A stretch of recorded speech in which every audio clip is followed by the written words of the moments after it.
give you praise, for you are my righteousness, and I worship you, Almighty God, 'cause there is none like you. Well, magandang hapon po mga kapatid. Sabado na naman po. Andito na naman tayo sa pag-aaral ng salita ng Diyos. Kumusta po kayong lahat? Nandiyan kayo, dito ako. Ganun pa man, hindi po pwedeng hindi ituloy ang pag-aaral ng Diyos, ang salita ng Diyos. Amen mga kapatid. Pagkat ang salita ng Diyos ang nagpapatibay sa ating pananampalataya. Ang salita ng Diyos ang nagbibigay ng lakas sa atin, nagbibigay ng pag-asa. Amen po. Pero bago ang lahat, tayo po ay manalangin. Imuko po tayo at pikit ang ating mga mata. Damhin natin ang presensya ng Panginoon. O aming Diyos na makapangyarihan sa lahat, Diyos namin napakabuti. Maraming salamat Panginoon sa hapong ito na muli Lord ay magsama-sama kami ng mga anak mo para sa isang pag-aaral. Pag-aaral na yung mga salita Panginoon. Bago ang lahat Lord, kami ay nagpapakumbaba sa iyong harapan. Humingi kami ng tawad sa aming mga kasalanan sa isip, salita at sa gawa. Maliit mo dito ang malaki, sinasadya o hindi. Hayag o hindi, Panginoon. Patawad, Panginoon.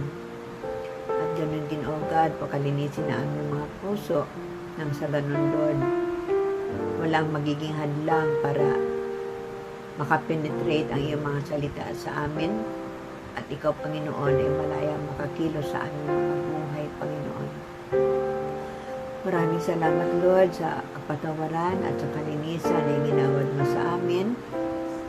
Ayon sa sinabi mo sa 1 John 1:9, kung kami maghahayag na aming mga kasalanan, ikaw ay tapat at makatarungan para kami patawarin at linisin sa lahat ng aming mga karumihan. Kaya Lord, maraming salamat. At ngayon, Panginoon, ay malinis kami haharap sa iyo. Panginoon, hinihiling kong bigyan mo kami ng karunungan sapat para maunawaan namin ang ituturo mo sa amin. Ang gagamitin mo lingkod, Lord, bigyan mo siya ng wisdom and knowledge. Sapagkat alam mo naman, Panginoon, na limitado ang aking kaalaman, Panginoon, pagdating sa mga ganitong bagay. Kaya, Lord, hinihiling ko, samahan mo ako sa paghahayag na iyong salita. Ingatan, Panginoon, at kung ano man ang magiging hadlang para may sakatuparan ang pag-aaral na ito, ay kinakast out namin, tinatamoy lahat ng masamang espiritu sa lugar na ito sa pangalan ni Jesus. Maayos kayo, wala kayong karapatan ng manggulo sapagkat ito ay gawain ng Panginoon. Lord, wala kami ibang hinihiling kundi ibaba mo yung Santong Espiritu na siyang gagabay sa amin, magpapaunawa sa lahat ng aming maririnig na aral galing sa iyo. Maraming salamat, O God. At ngayon pa lamang, Lord, ay kiniklaim namin ang katagumpayan ng iyong gawain sapagkat kasama ka namin, Panginoon. Maraming salamat, O God. In Jesus Christ's name we pray. Amen and amen. So mga kapatid, Sabado na naman.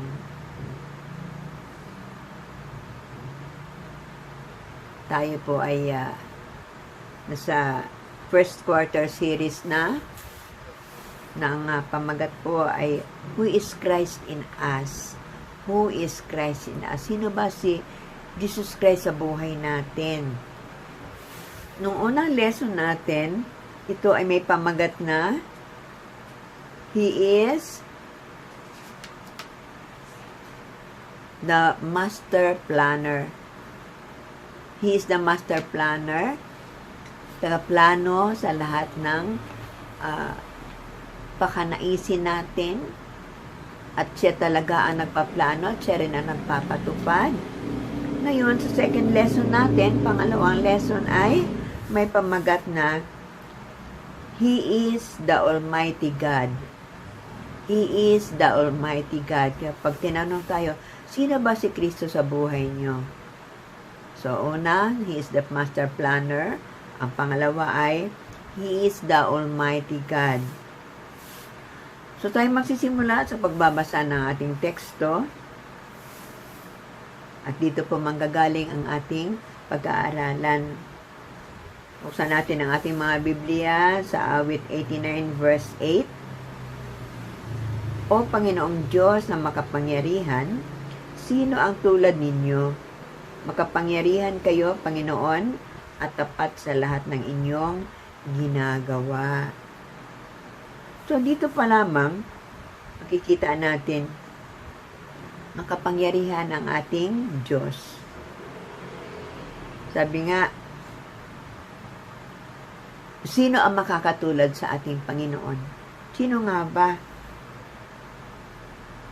Ang sagot po doon ay, walang sino mang makakatulad sa ating Panginoon.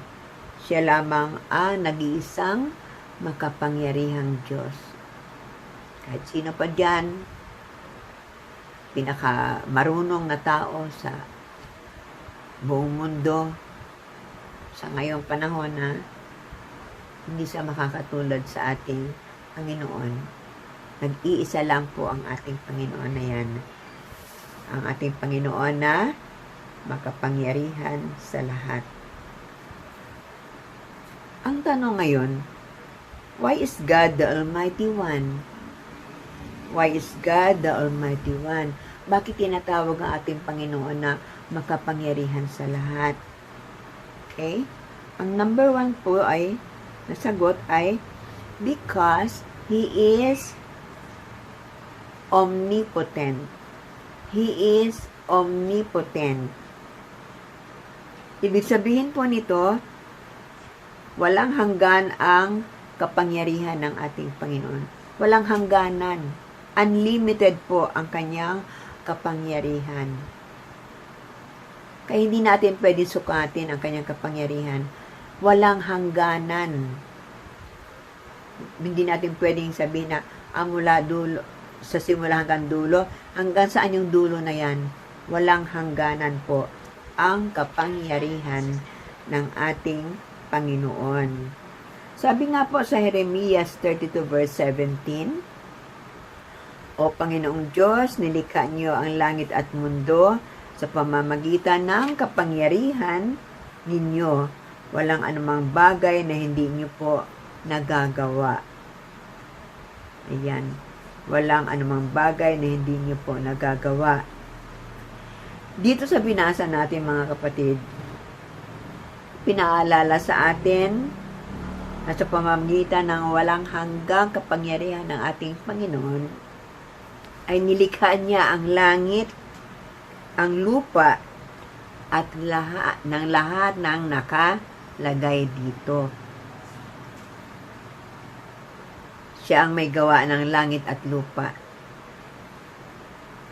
Maayos niyang naipwesto na ilagay lahat ang gusto niyang ilagay. Simula sa araw, ang buwan, ang mga bituin, ang mga planeta. Lahat yan maganda niyang nailagay na kung titingnan natin, hindi sila nagbabanggaan. So, ganun ka makapangyarihan ng ating Panginoon na diyan ka, dito ka, diyan kayo. Huwag kayong magbanggaan. Ganun ang kapangyarihan ng ating Panginoon. Nilagyan niya ang mundo. Pagkagawa niya ng mundo, nilagyan niya nito ng mga tanim, ng mga hayop, ayan, at ng mga tao na siya mag-aalaga ng mga ito. Ayan. So, sino makakagawa nun? Hindi yan kayang gawin ng tao. Siya lamang, at ang lahat na ito ay nangyari dahil sa kanyang walang hanggang kapangyarihan. Nangyari ang lahat ng yan. Dahil He is omnipotent. At sinasabi nga na walang mahirap sa Panginoon. Kumbaga, napakadali lang sa Kanya na gawin yun. Isang kumpas lang ng Kanyang kamay ay nangyari ang lahat. Isang bigkas sa Kanyang bibig, nangyari ang lahat. So, sino makakagawa ng ganun? Pag gusto mo ba kung gusto mo ng ganitong bagay, sabi mo, magkaroon ako nito. Never na mangyari sa atin yun. Tangi ang Diyos lang ang makakagawa because He is omnipotent. Sabi nga po sa Jeremias 32:27, Ako si Yahweh, ang Diyos na lumikha sa lahat ng tao. Walang bagay na mahirap para sa akin. Yan, siya mismo nagsabi. Walang bagay na mahirap sa Kanya. Kasi nga, makapangyarihan siya eh. Ang Kanyang kapangyarihan ay walang hangganan, mga kapatid. Kaya lahat ay posible. Posible lahat sa Kanya. Ngayon, yung mahirap sa atin ng mga tao ay hindi mahirap sa ating Panginoon. Yung hindi natin kayang gawin, kayang-kaya niyang gawin. Amen po? Sabi nga sa Mateo 19:26, tinitigan sila ni Jesus at sinabi, hindi ito magagawa ng tao, ngunit magagawa ng Diyos ang lahat ng bagay. Yan. Si Jesus na mismo nagsabi nun, magagawa ng Diyos ang lahat ng bagay. At wala iba makakagawa noon. Amen? Tanging ang Diyos lang. Yung mga ginawa ng Diyos, hindi natin kayang gawin. Hindi natin kayang gawin. Kaya, ilagay natin sa ating puso, ilagay natin sa ating isip na tanging ang Diyos lang ang may kapangyarihan. At siya mismo ay makapangyarihan. Walang hanggan ang kanyang kapangyarihan. He is omnipotent. And number 2, bakit tinatawag siyang Almighty God? Because He is omniscient. Omniscient. Pag sinabi pong omniscient, ito ay nangangahulugang all-knowing. All-knowing. Kaya ang ating Diyos ay all-knowing God.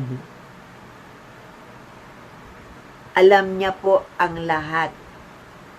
Unlimited ang kanyang karunungan at kaalaman. Alam niya po ang lahat. At siya lang po ang nakakagawa nun. At siya lang may katangiang ganon. Ang ating Panginoon, alam niya ang lahat. Kaya walang makakapantay sa ating Panginoon. Walang makakapantay. Sabi nga sa unang Juan 3:20, sapagkat ang Diyos ay masigit sa ating konsensya at nalalaman niya ang lahat ng bagay. Napakalinaw, alam ng Diyos ang lahat ng bagay.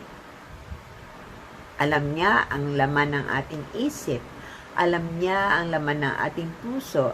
Sabi nga, may isang verse sa Bible na, hindi pa man natin nasasabi ang ating mga panalangin, ay alam na kaagad ng Diyos yun. Hindi pa man natin binubuka ang ating bibig, alam na ng Diyos ang gusto nating sabihin sa Kanya. Talastas niya ang laman ng ating isip at puso. At dahil siya ay all-knowing God, Wala tayong maitatagong lihim o sikreto sa ating Panginoon. Amen po? Wala tayong maitatago sa ating Panginoon. Kahit sabihin natin, ako lang naman nakakaalam nun eh. Yun ang akala natin. Ang ating Panginoon, alam niya kung anong nangyayari sa atin. Amen, mga kapatid? Alam niya ang laman ng ating isip. Alam niya ang laman ng ating puso. Okay, because He is omniscient. He is the all-knowing God. And number 3 po, He is omnipresent. He is omnipresent. Ayan. Yung parang, yung konsensya natin, napapanood natin sa TV mga commercial yan eh. Ang konsensya natin, andyan lang. Kahit saan ka pumunta, andyan. Pero sabi nga doon, no, mas higit, sapagkat ang Diyos ay mas higit sa ating konsensya. Nalalaman niya ang lahat ng bagay. Now, pag sinabing He is omnipresent, matatagpuan natin ang Panginoon kahit saan, sa lahat ng oras. Sa bahay, sa trabaho, sa eskwela, pag ikaw'y namamalengke, ay andyan ang Panginoon. Lagi siyang present. Kahit siguro sabihin dun sa mga inuman, sa bingguhan, andun ang ating Panginoon. Amen? Nasa Amerika siya, andito siya sa atin, kahit saan. Present ang ating Panginoon. Sabi nga po sa Gawa 17:27, ang lahat na ito ay ginawa ng Diyos upang hanapin natin siya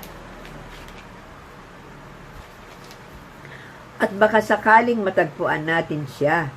Pero ang totoo, ang Diyos ay hindi malayo sa atin. Kaya kung minsan pag sinabi, Lord, nasaan ka na? Bakit hindi mo ako sinasagot sa aking panalangin? Lord, nasaan ka? Bakit parang iniwan mo na ako? Yun ang akala natin. Pero ang ating Panginoon is always omnipresent siya.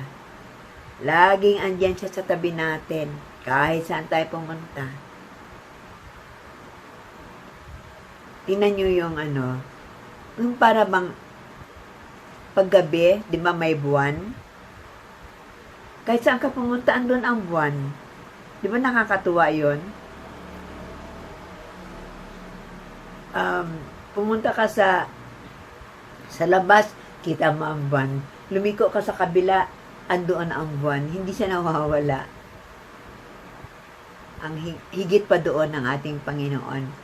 He is omnipresent.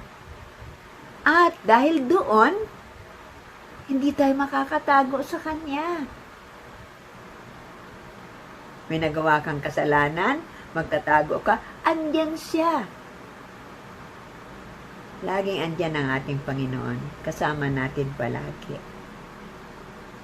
Hindi tayo makakatago sa Kanya sapagkat talagang lagi natin siyang kasama.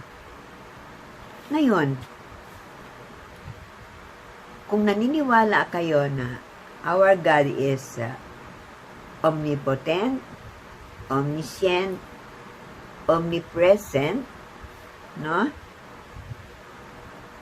Ang tanong ngayon, paano kikilos ang makapangyarihang Diyos sa atin? Paano natin siya mapapakilos? Anong mga dapat natin gawin? Sabi sa Genesis 17 verse 1, nang 99 years old na si Abram, Nagpakita sa kanya si Yahweh at sinabi, "Ako ang makapangyarihang Diyos. Sumunod ka sa akin at ingatan mong walang dungis ang iyong sarili habang ikaw ay nabubuhay." Ano kayang ibig sabihin nito, mga kapatid? Ang unang sagot doon sa tanong na kung paano natin mapapakilos ang kapangyarihan ng Panginoon. Number 1 po ay walk with God. Walk with God.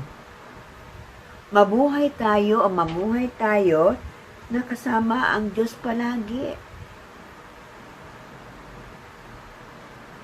Lumakad tayo na kasama natin ang Diyos. Huwag tayong hihiwalay sa Kanya. Yun ang ibig sabihin noon. Lagi nating isama ang Panginoon. Isama natin siya sa lahat ng ating mga ginagawa, iniisip. At sabi nga po, kung kasama natin ang Diyos, wala kang magagawa kundi sumunod sa Kanyang mga kautusan. Sabi, kung lagi mo siyang kasama, alam mo lahat ng Kanyang mga kautusan at kailangan ay sundin mo. Sundin natin. Kaya ba natin gayahin si Enoch? Sino ba si Enoch? Alamin po natin. Sabi sa Genesis 5 verse 24, sa buong panahong iyon ay kasama nga niya ang Diyos. Si Enoch po ang binabanggit dito. Pagkatapos, nawala siya sapagkat kinuha ng Diyos. So, kinuha pala si Enoch ng Diyos. Na-rapture siya. Na-rapture siya, bakit kaya? Sapagkat siya ay namuhay, buong buhay niya ay kasama niya ang Panginoon. At lahat ng utos ng ating Panginoon ay ginawa niya, sinusunod niya. Sinunod niya. Ganon kabuti ang taong si Enoch. Na-rapture siya dahil kasama niya ang Diyos at sumusunod siya sa Diyos. Ayan. Tandaan po natin, mga kapatid, lahat ng nabubuhay kasama ang Diyos at sumusunod sa Kanyang mga utos ay hindi lalakad sa dilim. Kapag kasama natin ang Diyos, hindi tayo lalakad sa dilim.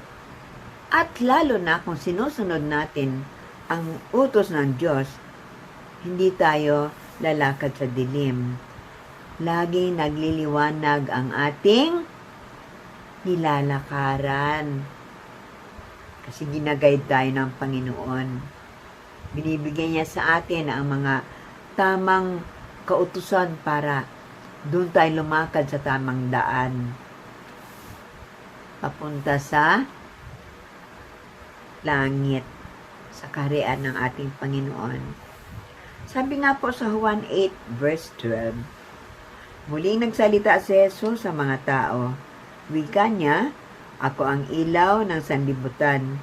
Ang sumusunod sa akin ay magkakaroon ng ilaw na nagbibigay buhay at di nalalakad sa kadiliman.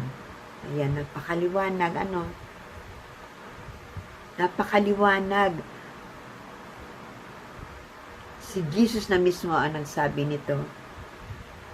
Ang sino mang sumunod sa Kanya ay magkakaroon ng ilaw. At ilaw na nagbibigay buhay at lagi tayong maglalakad sa liwanag, hindi sa dilim. Ang gabay at patnubay ng Panginoon ay sumasa atin. Lagi kapag kasama natin siya sa ating buhay. Siyempre, kung siya lagi natin kasama, sino gagabay sa atin? Hindi ang kalaban, kundi ang Panginoon. Maliwanag po. Sabi nga po sa Kawikaan 4:11 hanggang 12, ika'y pinapatnubayan ko sa daan ng kaalaman. Itinuro ko sa iyo ang daan ng katuwiran. Ayan. Igaguide tayo ng Panginoon. Sasabihin sa atin lahat ng tamang kaalaman. Lahat ng katuwiran. Upang huwag tayong masadlak sa hindi maganda. Yung daan ng katuwiran na yan, yung paano tayo mabuhay? Mabuhay na nasa katuwiran, nasa tama lagi. Amen po. Sabi po sa verse 12, hindi ka madudupilas sa lahat ng iyong hakbang, magmabilis man ng lakad ay hindi ka mabubuwal. Andun iniingatan tayo ng Panginoon. Hindi ka raw madudupilas sa lahat ng iyong hakbang. Lahat ng mga binabalak mo, kapag kasama mo ang Diyos, ay hindi yan mabubulilyaso. Sabing ganon. Hindi ka mabubulilyaso. Magmabilis man ng lakad, ay hindi ka mabubuwal. Yan, maraming magandang ibig sabihin nito eh. Hindi ka mabubuwal. Yung hindi magkakabisala ang iyong buhay. Lagi kang nasa katuwiran, lagi kang nasa tama. Kasi ang nag-guide sa atin ay ang ating Panginoon. Amen po. So, yun ang unang paraan para makakilos ang kapangyarihan ng Diyos sa atin. Pangalawa, live a blameless life. Live a blameless life. Ano pong ibig sabihin nito? Tayo po ay mamuhay ng payapa, walang dungis, at walang kapintasan. Ayan. At ano pa rin ang ibig sabihin nito? Palawakin po natin. Tayo hindi nagkakasala sa isip, sa salita, sa gawa. Malinis ang ating puso. Ibig sabihin, hindi nakakadama ng galit, hindi nag-iipon ng galit, hindi nakakadama ng inggit sa kapwa. Marunong magpatawad. Mayroon tayong pusong mapagpatawad at yung namumuhay sa kabanalan. Yun po ang sinasabing blameless life. Walang makitang dungis sa atin. Walang maipipinta sa atin bilang mga anak ng Diyos. Tingnan po natin si Abraham. Siya ay naging kaibigan ng Diyos sapagkat siya ay namuhay ng walang dungis habang naghihintay sa mga pangako ng Diyos. Ano bang pinangako ng Diyos sa kanya? Magkakaanak ka. Magkakaanak ka. So habang hinihintay ni Abraham na mangyari yun, hindi niya dinungisan ang kanyang buhay. Hindi siya gumawa ng mga bagay na makakaparumi sa kanya. Hindi siya gumawa ng mga bagay na magkakasala siya. Amen po. Hinintay niya na ibigay ng Diyos ang kasagutan, or rather, hinintay niya na ibigay ng Diyos ang mga pinangako sa kanya. At nangyari po ba? Nangyari. Nagkaanak siya. Bigyan siya ng isang anak kay Sarah. Amen po. Kaya, sana po mga kapatid, maging kagaya tayo ni Abraham na habang hinihintay natin ang muling pagbabalik ng ating Panginoon, ay mamuhay tayo ng walang dungis. Mamuhay tayo ng may kabanalan. At malapit na pong dumating ang ating Panginoon. Hindi siya magsasabi na, "Oh mga anak, linisin niyo ang iyong puso, linisin niyo ang mga isipan ninyo, kasi darating ako mamaya-maya." Hindi po. Sabi nga, darating siya na para magnanakaw, hindi magpapaalam, basta lang siyang darating. Anytime. At damang-dama na nating lahat na malapit na siyang dumating kasi lahat ng mga signs ay nakikita na natin. Ayan, yung lumindol na naman. Napakalakas. Doon nga lang sa Mindanao, sa Davao po, talagang damang-dama na natin. Kung tayo mapagbantay, malapit na pong dumating ang ating Panginoon. Kaya, pakilusin po natin ang kapangyarihan ng Diyos sa atin. In what way? Mamuhay tayo ng walang kapintasan. Live a blameless life. Sabi nga po sa ikalawang Pedro 3:14, kaya nga mga minamahal, samantalang kayo naghihintay, sikapin ninyong mamuhay ng payapa, walang dungis at kapintasan. O yun po ang sinabi ko kanina, habang iniintay natin ang pagbabalik ng Panginoon, mamuhay tayo ng walang kapintasan. So habang naghihintay tayo sa Lord, huwag nating hayaang mapulaan tayo. Huwag tayo mapulaan bilang mga Kristiyano. Ipakita natin sa lahat na nakapaligid sa atin na tayo ay nagbago na.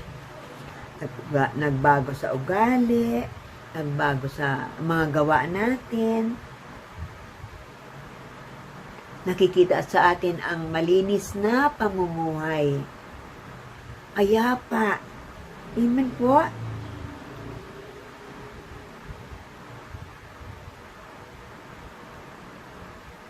Maging ilaw tayo sa paligid natin. Maging Kristiyano man o mga hindi mananampalataya. Mag-ilaw po tayo. Kasi baka sa ginagawa natin, kung nangyari, gumagawa tayo ng hindi tama, makakatisod pa tayo ng mga nakakakilala sa atin. Paano nila i-worship ang ating Diyos na sinasamba kung ganun din lang naman ang ating ginagawa. Hindi naman natin kayang gawin yung inuutos ng Panginoon. Kaya kailangan ipakita natin sa ating kilos, sa ating gawa, sa ating pananalita na tayo ay namumuhay talaga ng may kabanalan. Malinis ang puso. Ayan. Sabi nga sa Filipos 2, verse 14 hanggang 15, gawin ninyo ang lahat ng bagay ng walang tutol at pagtatalo. Yun po, gawin daw po natin ang lahat ng bagay ng walang reklamo. Walang tutol. Huwag nating tutulan ang inuutos ng ating Panginoon. Pagkat alam ng Diyos na lahat ng yan ay sa ikabubuti natin. Amen po. Sabi sa verse 15, upang kayo'y maging ulirang anak ng Diyos, malinis at walang kapintasan sa gitna ng mga taong liko at masasama. Sa gayon, magsisilbi kayong ilaw sa kanila, tulad ng talang nagniningning sa kalangitan. Ayan. Maging maganda tayong ehemplo na anak ng Diyos. Malinis, walang kapintasan, walang maipipinta sa atin ang mga taong nakapaligid sa atin. Mananampalataya man yan o hindi, lalo na sa mga hindi mananampalataya. Kailangan maipakita natin na tayo ay parang tala na nagniningning sa kalangitan. Nag-iilaw po tayo. Maliwanag ang ating buhay. Amen po.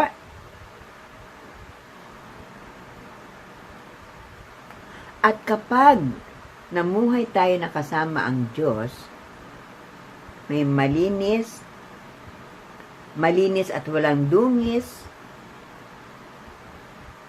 matutupad po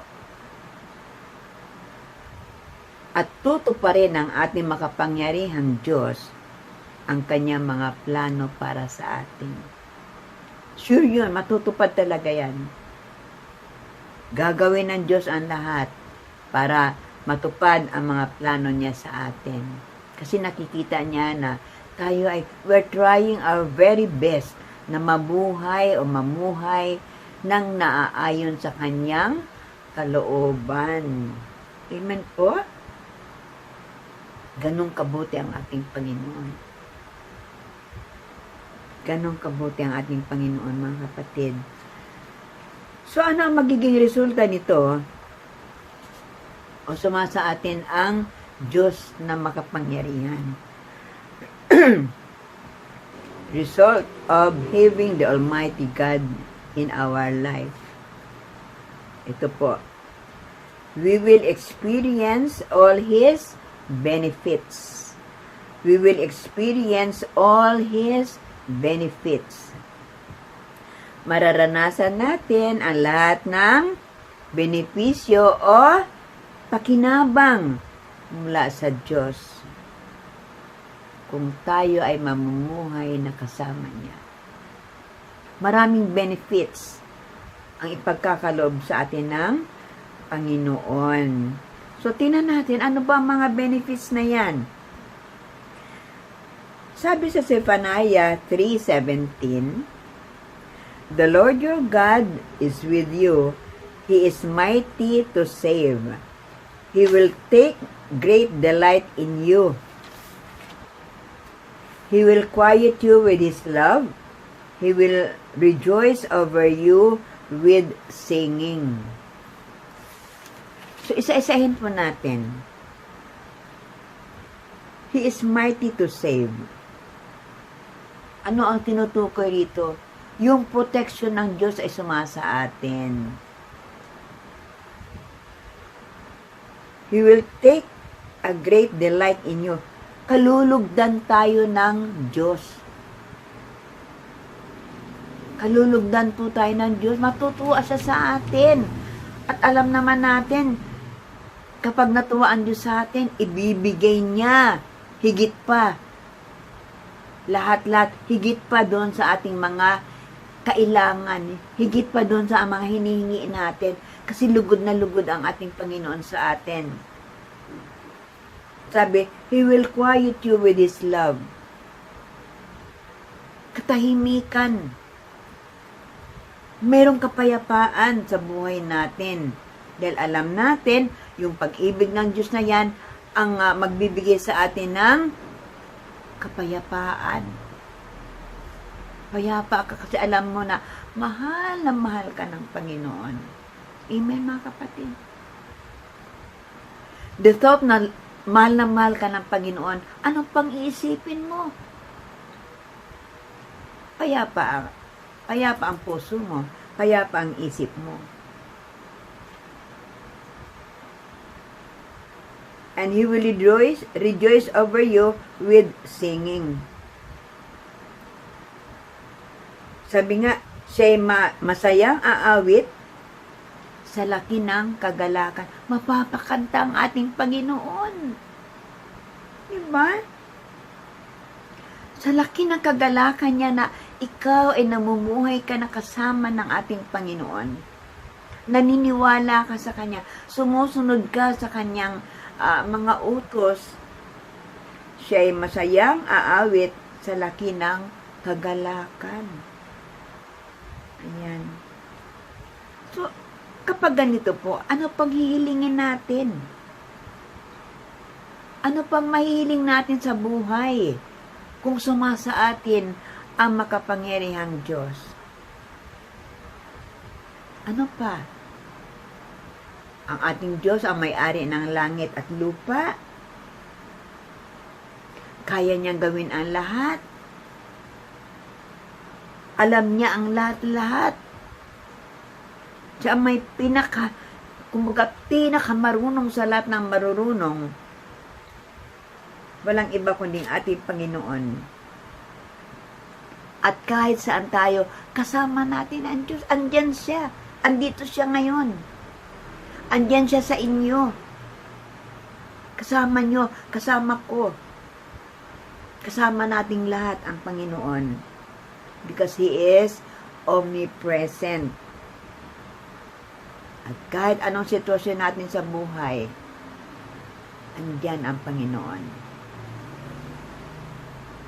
Gagana yung tatlo na yon, yung omnipotent, omniscient, omnipresent. Sa lahat ng sitwasyon ng buhay natin, lalo ngayon, hindi pa rin naaalis itong pandemic na ito. Maniwala lang po tayo na ang ating Diyos ay makapangyarihan. Ng kanyang kapangyarihan ay walang hangganan.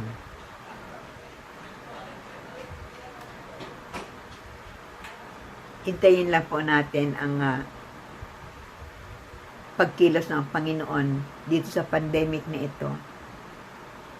Hintayin lang po natin. Siya ang nakakaalam ng lahat kung hanggang kailan ito at bakit nagkaroon ng ganito.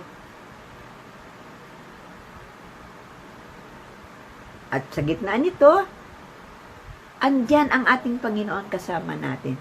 Hindi niya tayo iniwan. Hindi niya tayo pinababayaan. Amen po. Amen. Alam niya kung paano isusolve ang ating problema. Alam niya. All-knowing God. So ano pa bang hihilingin natin? Magtiwala tayo sa ating Panginoon, ang ating Almighty God. Magtiwala lang tayo sa Kanya, sa ating Almighty God. At sa ganon, sabi nga, yung plano niya ay mangyayari sa atin. Sabi nga sa Psalms 149 verse 4, For the Lord takes delight in His people. He crowns the humble with salvation. Tagalogin po natin.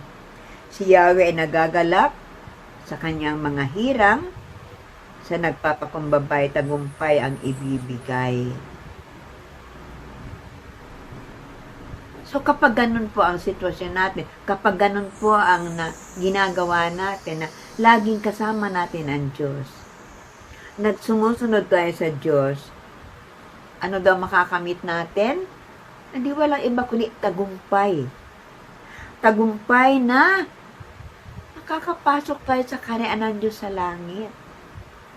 At doon ay puputong niya sa atin ang korona. Ang korona ng buhay. Amen po.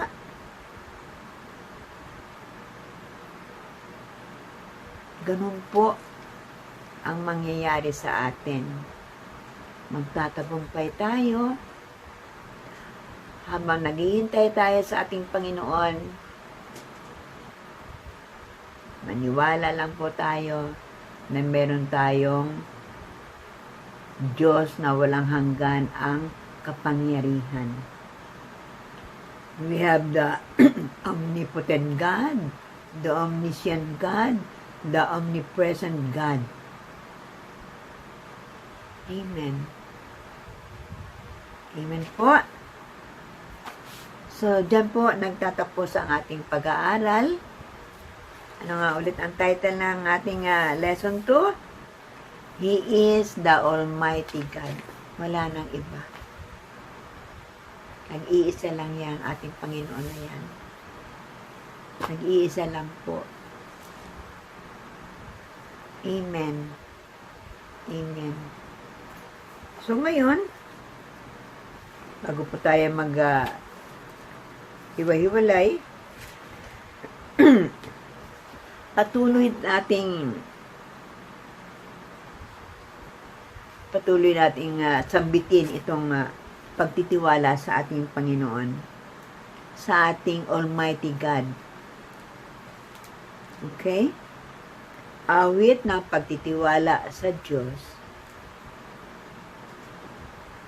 Awit 91, verse 1 hanggang 16. Okay. Sabayan niyo po ako.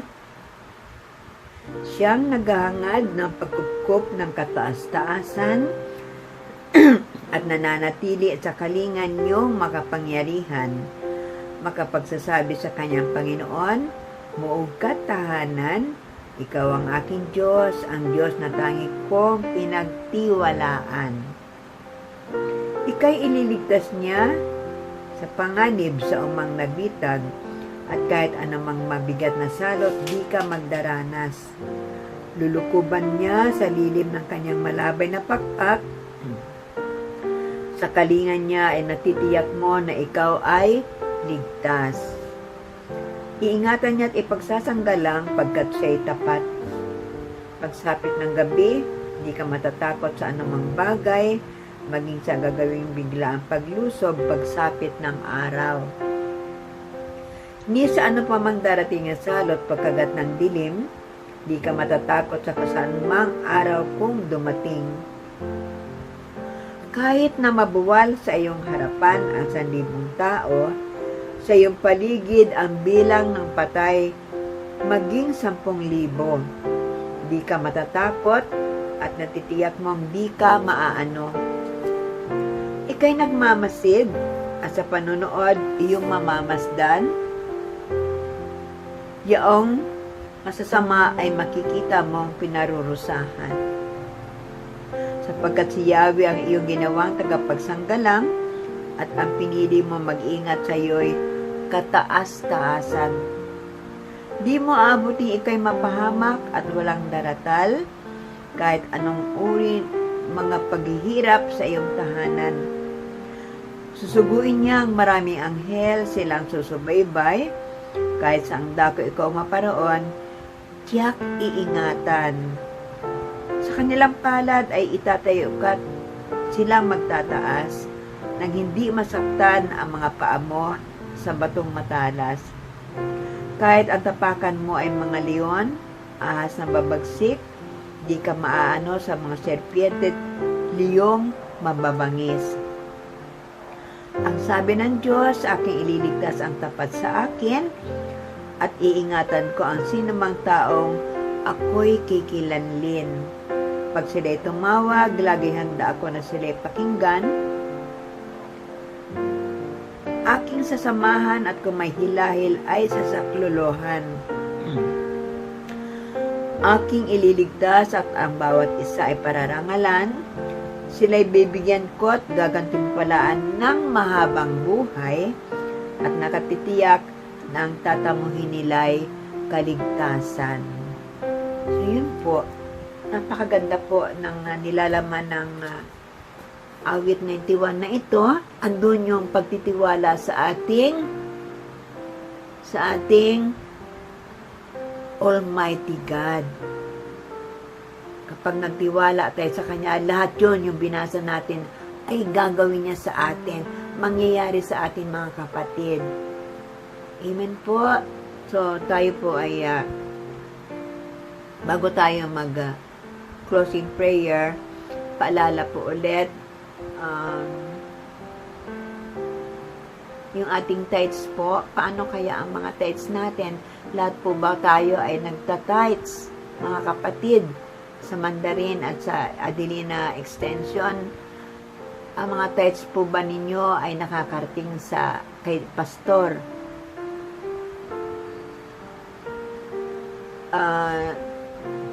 Nung Bible study nga po namin noong Miyerkules, sabi ng teacher namin, simulan na daw namin ang offering. May isang mag-iikot, mangongolekta ng offering kasi kailangan po ng ating iglesia. Kailangan po ng iglesia natin yung tithes and offering na yan. Pati ngayon second offering, ay hinihikayat nila na gawin natin ulit. Ngayon, ang problema natin, kasi andito ako, andyan kayo, paano kaya ang ating offering? Meron kayang mag-volunteer na mangolekta? Ang problema kasi natin, layo-layo tayo eh. Yung iba nasa labas ng Mandarin, yung mga taga Monteverde, may mga taga Altachiera, kaya medyo mahirap, pero siguro wala namang imposible kung talagang gugustuhin natin. Sino kaya pwede mag-volunteer? Yung pwedeng umikot para kolektahin ang offering. Tapos, si Sister Marites kasi meron siyang GCash, pwede natin doon natin ibigay at siya ang magpapadala kay pastor. Ganon din po yung tithes natin, pwedeng idaan kay Sister Marites. O kung may GCash kayo, may Paymaya kayo, okay na rin po yun, kayo na po ang magpadala. Pero yung ating offering sana ay kung maaari ay ipunin natin para kunyari ilang family ba tayo dyan sa Mandarin, kung mag-ipon-ipon yan sa isang buwan, malaking halaga na rin siguro yun. Amen mga kapatid.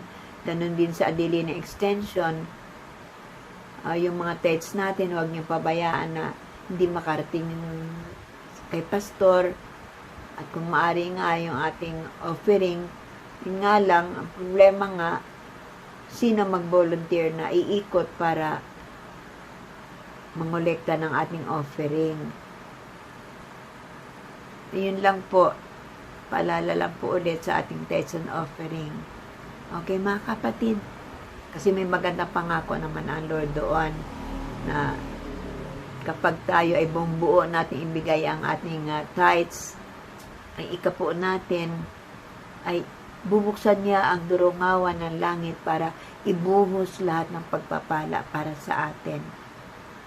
Kaya nga nung ating nakaraan, siksik liglig yang babalik sa atin. Ano mang ibigay natin ay ibabalik ng Lord, siksik liglig at umaapaw pa. Okay? So, yun, paalala lang po sa ating lahat yun. Sige po, tayo po ay mag-closing prayer na. O aming Diyos na makapangyarihan sa lahat, Diyos namin napakabuti. Maraming salamat, Lord, sa mga itinuro mo sa amin. Muli pinaalala sa amin na hindi ka nawawala sa amin. Andiyan ka lang lagi, Lord. At ang karunungan mo, Panginoon, ay walang makakapantay. You are the Lord of knowing, Panginoon. Yes, Lord. You are omnipotent, Panginoon. Walang hangganan ng kapangyarihan mo na lahat kaya mong gawin, Panginoon. Kaya maraming salamat, Lord, sa mga paalalang ito at tulungan mo kami, Lord, na maipamuhay namin yung mga itinuro mo sa amin sa hapong ito. Gabayan kami ng Holy Spirit para maipamuhay namin lahat. Para makita sa amin, Lord, na kami mga tunay na anak ng Diyos. Maraming salamat, O God, and I pray, Panginoon, para sa mga anak mo sa Mandarin Bible Cell at Adelina Extension Bible Cell na proteksyonan mo sila, Lord, laban sa COVID-19. Lagi mo silang balutin na iyong banal na dugo. Sa ganun, Lord, walang anumang virus na makalapit sa kanila. Lahat, Lord, ng mga nagtatrabaho, pumapasok man sa opisina o nag-work from home, kayo na pong bahala sa kanila na mag-sustain. Mapanatili nila ang kanilang trabaho, Panginoon, para sa ekonomiya ng kanilang pamilya, Panginoon. Ingatan mo sila sa kanilang trabaho.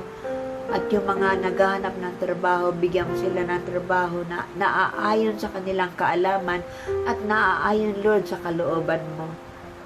Huwag nilang ipilit ang kanilang gusto, kundi ang kalooban mo, Lord, ang mangyari, Panginoon. Kung sino man, Lord, ang mga may sakit sa mga anak mo, magpagaling ka, Panginoon. Magpagaling ka, O God. Nagpapasalamat ako sa kagalingan na ipinagkaloob mo kay Sister Proserpina, sapagkat natanggal na, Lord, yung mga bagay na nakakaabala sa kanyang katawan. Maraming salamat, Lord, sa provisions mo sa kanila at sa healing na ipinagkaloob mo sa kanya, Panginoon. Maraming salamat, O God, at I pray para sa iba pa mga kapatiran namin na may sakit, kung may sakit man, alam namin, Lord, that you are the greatest healer.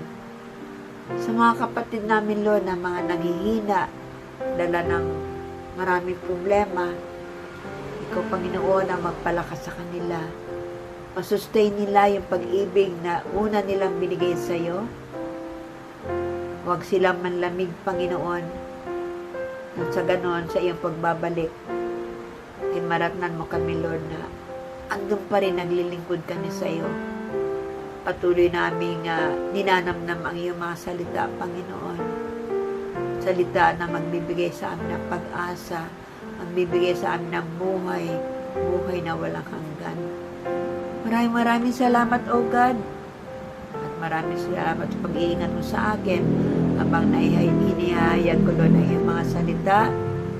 Maraming salamat, Lord, sa lahat ng mga angels na sumama sa amin, nagbantay sa amin habang kami nag-aaral na iyong salita. Maraming salamat, Panginoon. Lord, ang lahat na ito ay tinataas namin sa pangalan ni Jesus. Amen and amen. Yes, mga kapatid, hanggang dito na lang muli tayo. Hanggang sa susunod na Sabado po, patuloy lang po tayong mag-aral ng salita ng Diyos. Kahit ganito lang po ang paraan natin, basta makarating sa inyo ang mensahe ng ating Panginoon. Huwag niyo pong pabayaan na hindi niyo ito mapanood. Sayang po ang mga magagandang lesson natin. Yan, pag may nagtanong sa atin, sino ba ang Diyos sa inyo? Sino ba si Jesus sa inyo? O mayroon tayong pwedeng isagot, dalawa. He is our master planner and He is the Almighty God. Amen po, mga kapatid. So, bye-bye po. Bye-bye. Yan lang po kayo. Dito lang din ako. Hanggang sa susunod na Sabado po.